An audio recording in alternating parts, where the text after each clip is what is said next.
The following is the full presentation that took place inside the new Whitewater Tavern of What's New at Dorney Park for 2024. Today, but I truly and sincerely mean it because this is our first ever event, and so for us it's a really big deal that you folks are here. Once again, I'm Ryan. This is Jessica, our General Manager and Vice President. She's going to speak to you in just a little bit here, but before we got started, I wanted to welcome up Kelly McCready from Lehigh Valley Riley Children's Hospital and the Lehigh Valley Health Network. She's got a few words she's going to say to you. Kelly, thanks for being here today. We really appreciate it. Of course. Hi, everyone. Again, my name is Kelly. I'm the Community Giving Manager at the Lehigh Valley Health Network with the Children's Hospital. And I'm so excited that you all are here. It's such a beautiful day to be here at the park. And you might not have known that while you're receiving this exclusive tour experience, you're also making a difference for Lehigh Valley Riley Children's Hospital. So we just want to say thank you on behalf of the hospital for everything that you all are doing to, make a difference through this fundraising. All of the ticket proceeds are going to the Children's Hospital. And that's something that, fundraising and philanthropy is so important to help provide exceptional care here in the local community with your local Children's Hospital. We're actually the third busiest, highest volume Children's Hospital in Pennsylvania.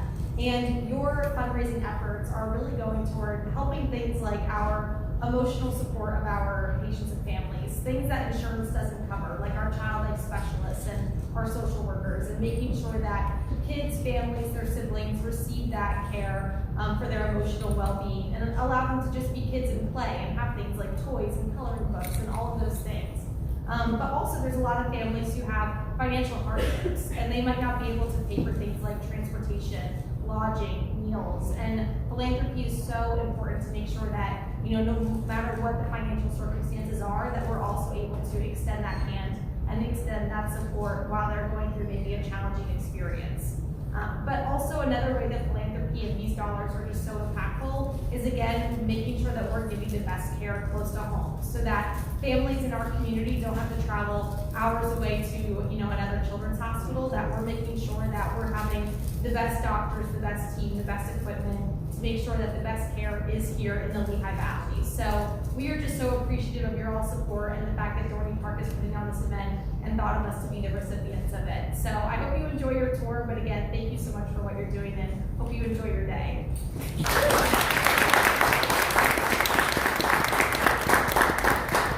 Oh, and feel free to grab some mints. Kelly's a pro. Thank you so much for being here again, and we love partnering with LVHN. They are great partners both here and in the community, so thank you for that as well. And once again, thank you all. What am I? I'm up to 5, I think. So anyway, we do have some exciting events for our Dorney Park Cares team this year, and I would just encourage you, if you don't already, follow us on social media, and anytime we have an event that you can contribute to or be a part of, I'll be sure to announce it. That's my job, and love sharing that stuff with you guys and sharing our story. So once again, thank you for this. I'm going to welcome up our Vice President and General Manager, Jessica Naderman, now, and we're going to go through a little bit of a presentation for you about all the exciting things happening in 2024 and beyond. Yes.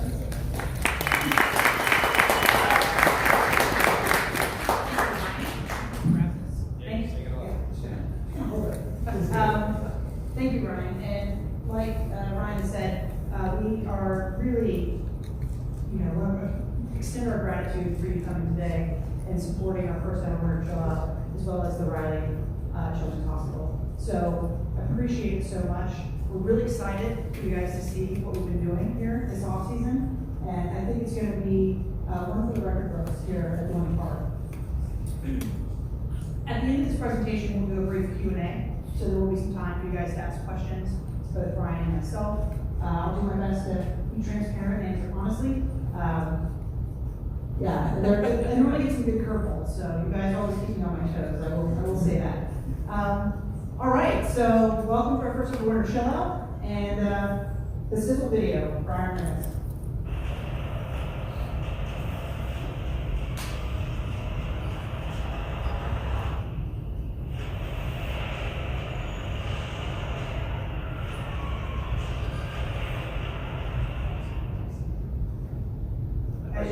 They should show that because it's actually surprisingly accurate because you never know with animation, but now looking at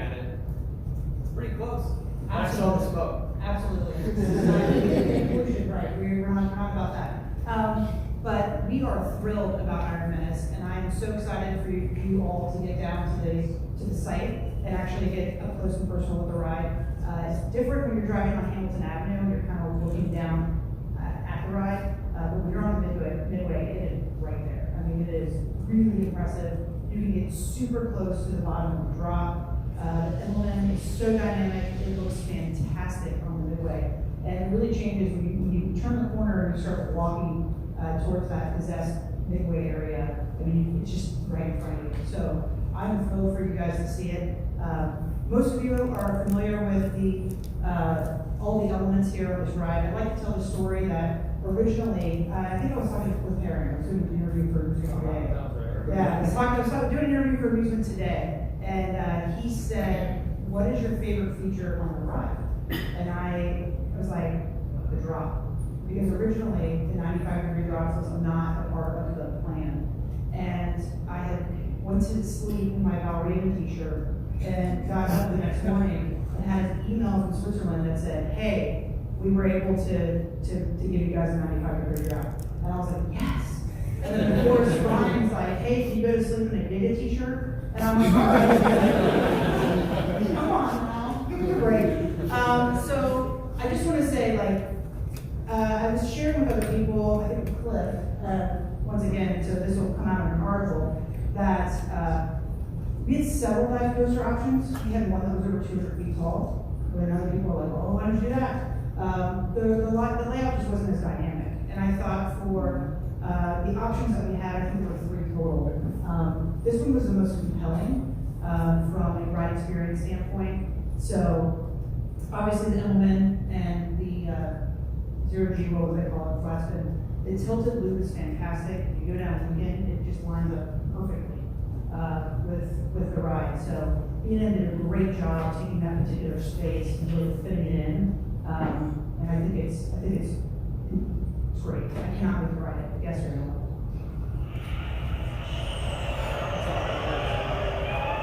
Yeah.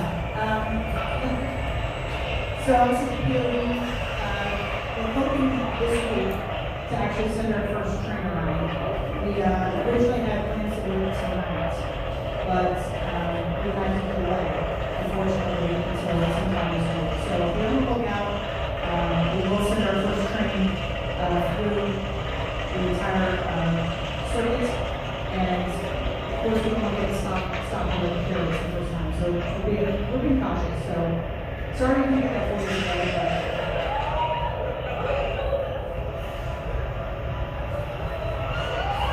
and as you guys may have seen in your rooms, the Zephyr is going to interact quite a lot with Menace. It's going to roll through the Meetings Bay, which should be pretty exciting. Zephyr will come online probably around Dorney and Beacon, for those of you that frequent the park. We're going to have to do some work to get the track repaired.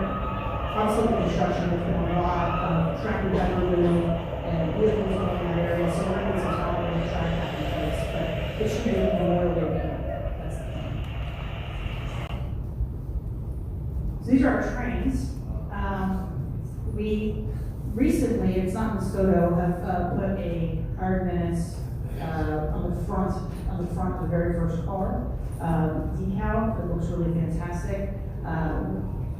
Obviously, these are the newest trains from B&M. It was another reason why we wanted to buy this particular attraction. B&M has stated it's a 48-inch height requirement. However, we are waiting to announce that until we do future testing.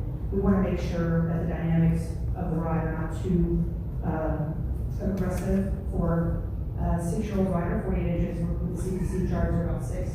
So we want to make sure that it's not too thrilling for them and before we announce it to the public. But I will let you guys know, hopefully that's the plan, is that we will come out with a 48-inch height requirement, which is fantastic. That means a lot of people can experience Iron Menace. Anything else with trains you want to talk about? There are two seats for larger riders Yes. in the middle, row 2 and 3, and then you got 7 across and 2 trains. Absolutely. I'm going to turn this over to Ryan because a lot of people want to know what it's like to name a roller coaster, and I'll tell you what, it's exhausting, and it's a process that the creative process, you throw anything at the wall. So there were several names for the flag. I see Clayton back there too, he was a part of this. So one of the things that comes up is typically when you have a collaborative creative endeavor, when you put a lot of creatives like in a think tank, we all think of things very differently, but we all get really passionate about one or two things, right? So it was really interesting to see once we got through this naming process. This was like the original list we got after folks were just kind of throwing names off the wall. And you don't really know if someone's being serious about a name or, so it's tough. You can't be like, that name is terrible because someone could have really loved the name. I know for my department, and I had two seasonals last year, we really liked Flame Liquor, which is something I brought up during Ace East Coaster. And there's a lot of like 80s hairband names. I will say none of them made like the final 7, top 5. But there's some great ones on there. Phantom of the Orbera was another favorite of mine. Live or Die, playing into 1776. Iron Riot sounded like I said, 1980s hairband. Yeah. Might actually be, yeah. So there's some Thrill Mills, so there's a lot of Smell City Express. You're trying to read from the back. The Iron Urn, Hellbender, Helter Smelter was a good one.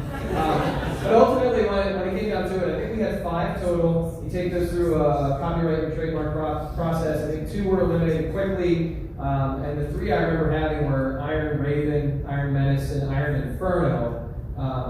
Now, I can't speak for everybody, but I think for our team, we definitely felt like Menace was the best.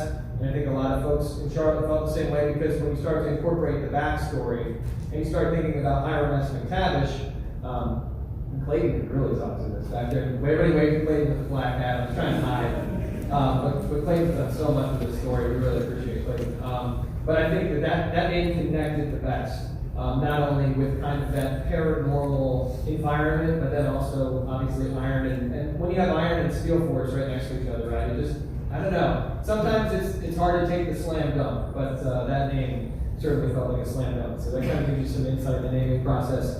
This next slide, Jessica can kind of wrap it up, but I put together a little video for you guys. I've been doing a ton of video work for construction through our Menacing Minute feature series, as well as just in general. And our team's done great too, so not every video is shot by me. Some of it is cameras from our IT team, security guys sitting around and seeing shipments roll in. Our maintenance team has been fantastic, really keeping me up to date, even our operations. They've been roaming around, letting me know what stuff's happening. So this is kind of just like a quick overview.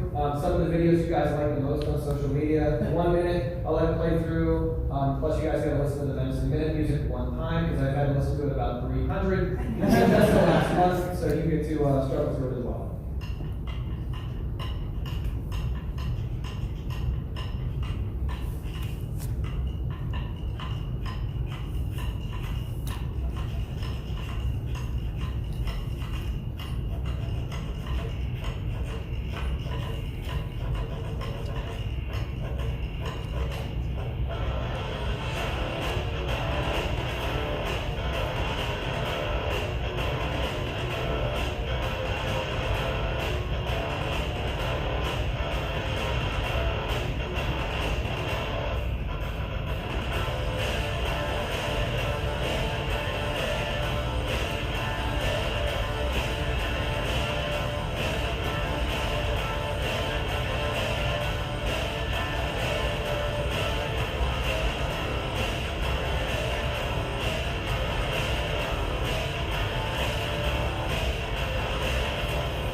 So we are so thrilled. All right, Ryan does such good work. We have a roster here on our hands with Ryan Eldridge, and it does take a team. It does take a team, and he's got everyone working for him, so don't look for you. That's true. Yeah, the photo with the train engaged on the left, I was like, that's a great photo. He's like the maintenance guy of it. And he's like, I got everyone helping me, I'm sure. Eyes everywhere, and everyone, but nothing happened to about Ryan now, and I think he knows before I do. So, yeah. But I want to talk a little about the theming on the ride.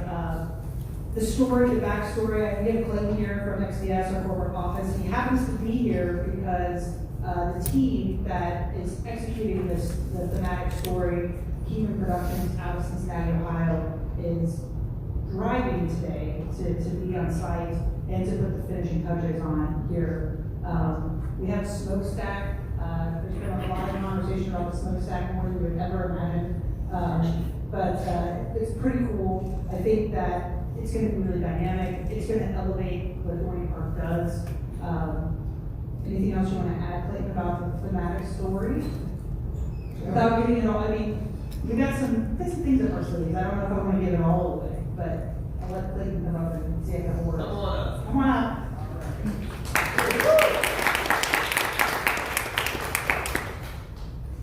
He didn't know we'd do this film, so. Yeah. It's kind of like we're all black and striped. Give me a mic and I'll talk. So we are super excited. My name is Clayton Lawrence. I'm with the Cedar Fair corporate team. We call ourselves XDS. It really stands for Experience Design and Creative Studio. We are super focused on location, regional-based story attractions now. That's something that Cedar Fair has been investing in over the last couple of years. So we could have just dropped this coaster in and this amazing coaster in, and then that could have been the end of the journey. But we wanted to make sure that there's an audience and a segment of those who will never get on this ride, like my mom and a lot of people I know, some of my bosses even. And so we wanted to make sure that the full guest experience when you walk down the Midway is complete and that everyone gets to enjoy the immersive storytelling. So naming process is always tricky. I wanted to call it the Iron Beast, so we refer to the trains as the Iron Beast in our story. But it really starts with looking at the park, stories about the park, the region, what's happening in the area. They don't know this, but I pitched a trout coaster, trout themed fish coaster. Dorney Park used to be a trout farm, but that got nixed right away. But we looked at what's happening in the local area, and one thing that kept popping up was the steel stacks. The Bethlehem Steel Factory area has been revitalized into museums and shops and dining and a new experience. And so we knew that with the type of coaster, so we got the coaster first, and that dive, it looked like a iron ladle dumping molten ore. And so that first drop, we're like, oh, that's a no-brainer. And that ended up going into the teaser campaign. Our creative director at corporate, his name is Ken Parks. He comes from Knott's Berry Farm. So there's a Hiram McTavish tie there, Easter egg. But we just wrote a story on paper, and then we just keep telling the story through the design of the paint colors, through the design of the station, future projects in store. So really excited.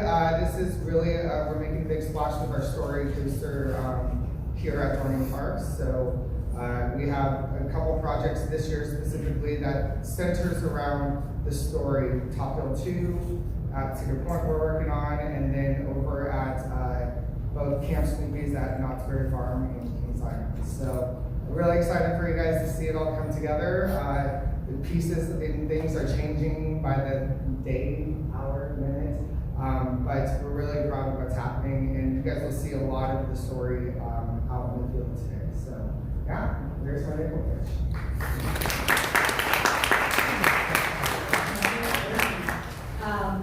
I too love the name Iron Beast. It really sitting with me really well, especially as somebody who worked on the Beast. I'm a Beast girl, if you will, and that's kind of the attraction that I started on and came up on through the ranks. So it was near and dear to my heart. But there were some Beast truthers out there that were like, you can't use Beast.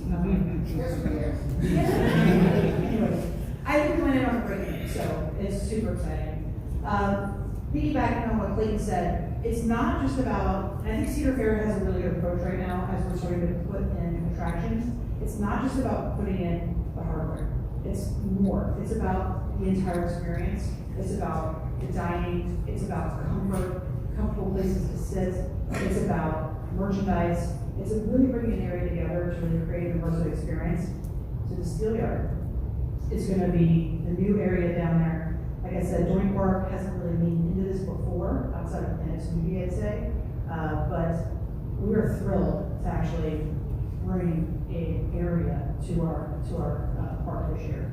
And I'd say that looking at the Steel Yard in general, that was a concept sign we're working on. So we hope to have a marquee as you get into the area. And Clayton and our marketing team, Ryan and Kristen Bartholomew, have been working with the Smithsonian, the Museum of Industry, that happens to be at Bethlehem. Yes, it happens to be at Bethlehem Steel Stacks, because they are donating a whole bunch of stuff from steel factories that are going to be put throughout the area. So when I say it's authentic, it is going to be authentic. It is actual steel manufacturing equipment. It's going to look incredible. Clayton has come up to visit and pick all sorts of things that he wants. It's going to be amazing. So I'm even more excited as we go into the haunt season, because once again, the Iron Menace story is a haunted story. So it's going to look fantastic when we light these giant riddles and there's fog. It's going to be, it's going to really, really transcend the experience, I think. So Iron Mill Grill and Bar is coming. It's formerly Chef's Grill or Dorney Grill. We sometimes have internal lingo, what we call things, and it may not be guest facing, so I'm sorry if I'm not always saying the right name. But we are thrilled to bring in Iron Mill. And some of the feedback that we got from our guests is that there's not enough food variety here. So I don't know if anyone noticed when you walked in here, the Chickies and Pete's stuff has been taken down. We will keep our Chickies and Pete's, that's the original site, by Food Fest. We have one in the water park, but this is going to transform into Whitewater Tavern. So we will bring in new menu items. Kristen, we have deep fried pickles in here, traditional wings. Yeah, we have a kind of more of a tavern type menu here. We got just burgers, French fries, fried pickles, traditional wings, things like that at this location. Detroit style pizza, it's like a deep dish. So we will try to bring in more menu variety. Iron Mill Grill will definitely do that. We have flatbreads there. We're going to be serving pierogies. We want to lean into things that are local. Deep fried tasty cake. It's amazing. It's amazing. So make sure you get it. It's the home run, of course. Anything from cake batter can't be too bad. Yep. And chicken sandwich there, which is really, really good. Pulled pork sandwich. Anything else I'm missing? There's like major. Pretzel and beer cheese. Pretzel bites and beer cheese. Pretzels and beer cheese. We got our new signature chicken sandwich, a new kind of pork sandwich coming. The flatbreads. Definitely. So, a lot of variety. Yeah, so trying to bring more variety to our dining plan, our meal plans here for our customers and guests. So there will be a bar. It may not be attached to this, but definitely, I don't know if you guys are familiar, but we have been working with our state legislators to change the alcohol license here at the park so that we can be used more like Wells Fargo Center or Citizens Bank Park for the Phillies play, where you can get in and go to your seat. We have a restaurant license, which made it really unusual for how people use an amusement park. So that has changed. So you'll see our alcohol operations kind of change this year based on that. That it's easier to do. And Steel Yard Gifts, you guys can see it. It's been painted this week. It looks amazing. The inside is going to be themed. Like you can see the Steel Yard look with the windows in the back. It looks incredible. It's a tight space, I'd say, but it's really gonna be nice. MT buckets, that is moving along. You guys will get to see that when you're down there in the area. But I think it's great, fantastic name, really good redesign. It's gonna look amazing in the area.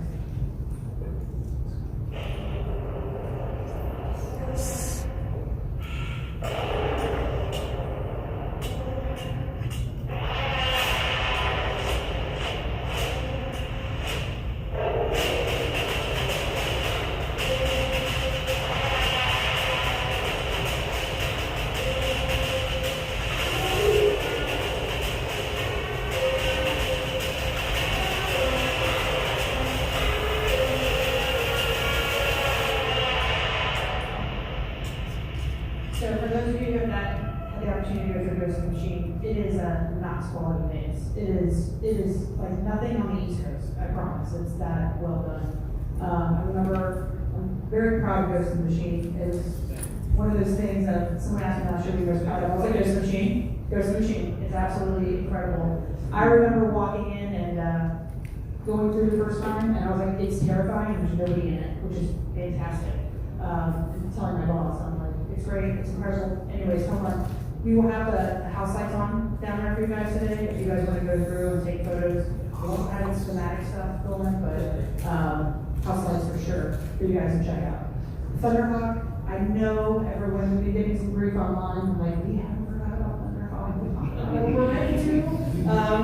But yeah, you guys. They're just teeing me up. Yeah, they are. You guys will get the first peek at some of the things we're doing for Thunderhawk. I know Ryan has said that. We're also planning to do like a weekend event around Thunderhawk. More to come on that. But we will do it right. We will celebrate its 100th anniversary. It's kind of cool to have Menace coming in and the baby, the new ride, and Thunderhawk next to it. But more to come on that. And I'm excited for you guys to go down there and take some photos.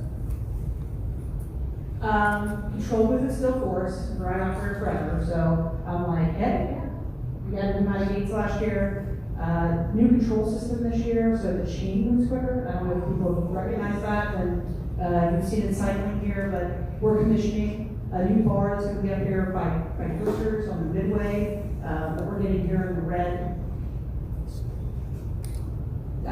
Sugar Shack is getting an update, and it's going to be called the Sweet Spot.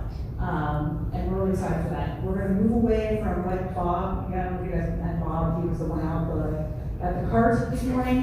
Make sure you get your swag. I got mine. It's the first time that I've been able to buy it as well with all of you. But he said Wawa candy. He doesn't want it to be Wawa candy, so it's going to be novelty candy in there. A little bit different. Make sure you check it out this year. It's going to be great. Events. We have a lot of events coming. Opening day, May 10th. Which will be when the park officially opens. We do have some things up our sleeves, and we're trying to move it earlier, more to come. And as season pass holders will get their exclusive rides first. We will be sending out information about that, but as soon as Menace is ready, we're going to try to open. So we're not going to delay. It's the 10th. That's what I'm trying to say. Yeah, before. Oh, more to come. Yeah, more to come. Before the 10th. Oh, you back? Yep. Yep. Obviously, you can see the water park opening day. Summer nights, we'll talk about a little bit. Carnival is going away, but we are bringing in a new event. It'll happen on Fridays, Saturdays, and Sundays. It's summer nights. Knox has done this for a few years, but this is something that will be more tailored to our community. So it won't be exactly what Knoxbury Farm does. Looking forward to it. We just hired an entertainment gentleman from New York City to help us with the event, to make it authentic, but it's going to be, I think, Caribbean influences, food, Latin influences. It should be really, really good. We're bringing a steel drum band this year to play in the water park with a reggae group. We'll have multiple stages for summer nights. It's gonna be amazing. So more to come on that. If you go to the next slide, we can talk about the food that's coming. So it'll be very Caribbean themed. So we're looking forward to that. And drinks, think of mojitos, rum, hurricanes. Things of that nature you can put through. I'm not going to read these to you guys, but these are some of the dishes that we have that it should be really, really good food. And last slide. Yes. And I think that's more to come on summer nights. We're flushing it out still. It should be fantastic. Also, I did mention Tricks and Treats. We are getting Tricks and Treats this year for a day event. The Great Company Festival will go away, but Tricks and Treats will be definitely an upgrade. So, investment coming in to make that more of a in-person experience. We will keep the assets that we have, obviously, for Great Company Fest, but we're just going to add to it. So, it'll actually move to the bottom part of the park. Tricks and Treats will utilize the stage down at the bottom of the park, and it'll stretch from that stage area all the way to the doors. So, it's going to be a much larger footprint for the kids' entertainment. All right. I just want to say thank you again so much. We'll open up for Q&A. I don't know how we're doing on time because he's like looked at me looking at my watch and I'm like, cool. I can speed up. But any questions you guys have? Yes. Question. I see a lot of the stuff here that you presented today is geared to an older rider. what kind of things are you going to be doing for kids besides this tricks and treats? It's a good question. Tricks and treats definitely. Planet Smoothie, I think, is probably one of the better, at least in my opinion, areas in Pennsylvania for kids. But summer nights will be geared towards children. I know it'll be in the evening. There'll be things for them to do. We talked about having like standing house waiting areas, and things of that nature associated with that event. Once again, these are all conceptual ideas right now, but we'll tighten up the event as we get closer. The water park, I think our ride inventory still leans very well to a good mix of people, but it's a good question. So our water park's very kid friendly. Water rides. Did I answer your question? We have children. Yeah, they can do it.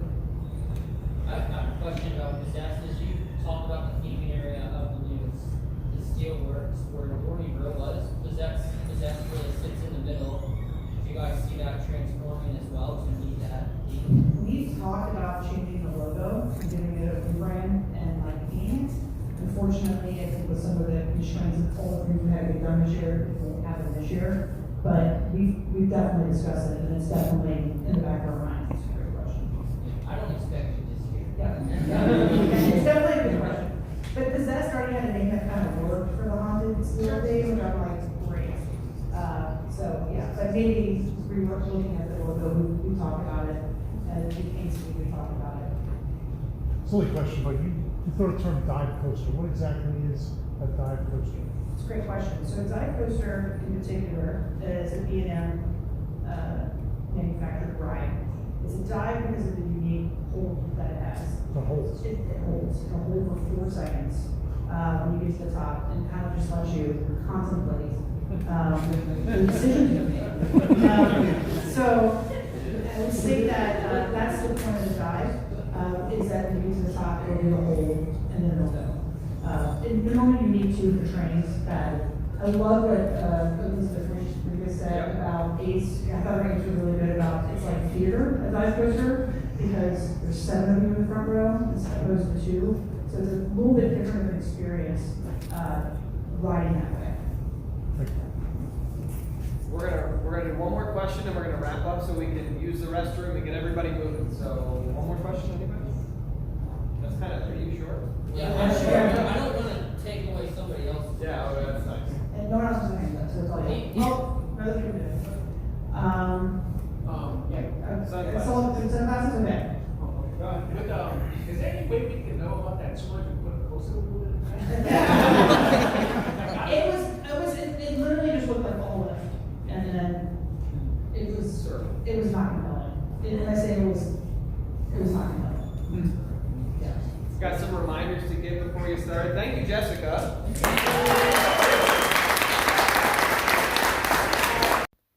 Thanks for watching, but the fun's not over yet. Click the box in front of my face for another fun video, or click my tree to subscribe to our channel so you don't miss another video.